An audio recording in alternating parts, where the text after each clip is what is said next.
ఆదిలాబాద్లోని BRS party కార్యాలయంలో 80వ స్వతంత్ర దినోత్సవ వేడుకలు నిర్వహించారు.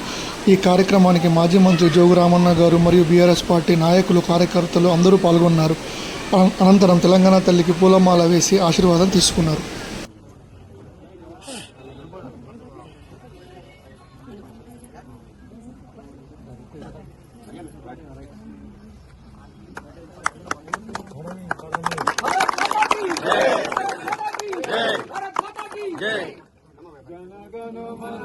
बोलो स्वतंत्र भारत की जय, बोलो स्वतंत्र भारत की जय, बोलो भारत माता की जय, जय जवान जय किसान, जय जवान जय किसान, जय जवान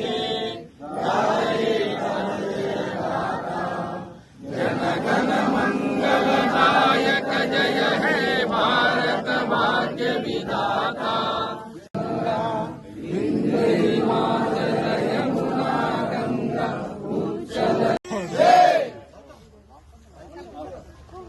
ఈరోజు దేశ ప్రజలందరికీ 80వ స్వతంత్ర దినోత్సవం సందర్భంగా శుభాకాంక్షలు తెలియజేస్తా ఉన్నాను. ఎందరో మంది మహానుభావుల యొక్క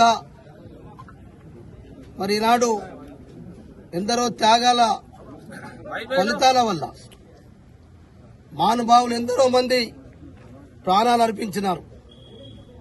అనేక సంవత్సరాలు మనం బ్రిటిష్ వారి చేతిలో బానిసలుగా బతికిన బతుకు.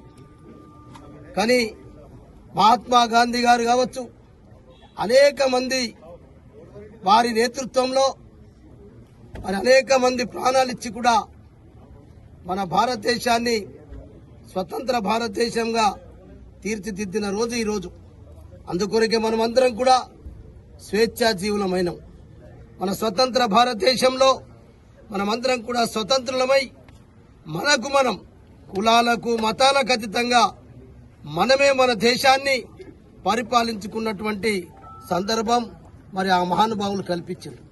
అందుకొరకు ఈరోజు కులాలకు మతాలకు అతీతంగా ప్రతి ఒక్కరం కూడా కలిసి మన భారతదేశాన్ని భుజం భుజం తట్టి మరి ముందుకు తీసుకుపోతున్న సందర్భంలో ఇలా మనందరికీ కూడా సంతోషం.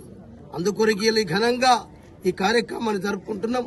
మనం ఎప్పటికి కూడా ఇదే రకంగా ఈ స్వతంత్ర భారతీయులందరం కూడా ఈరోజు మన జాతి మనమందరం కూడా ఒక్కటై మనమందరం కూడా స్వేచ్ఛాజీవులమై మనం ఇలా గాలి పీల్చుకునేటువంటి సందర్భం కల్పించినటువంటి ఆ మహనీయులకు తప్పకుండా శ్రద్ధాంజలి కూడా ఘటించవలసిన అవసరం ఉంది.